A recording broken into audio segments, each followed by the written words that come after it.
Today, we're gonna make the perfect gut-friendly side for all of your summer cookouts. And the best part about it, it only has 5 ingredients. We have radishes, olive oil, pepper, salt, and finally, after it's cooked, some lemon juice. Let's get started. We start out by halving the radishes.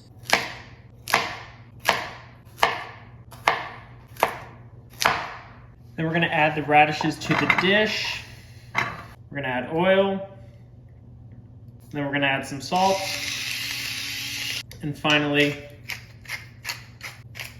add some pepper. We're gonna mix it all around.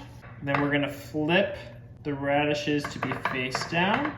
Then we're gonna pop them in the oven at 450 degrees for 10 to 15 minutes. While it's in the oven, we'll cut our lemon.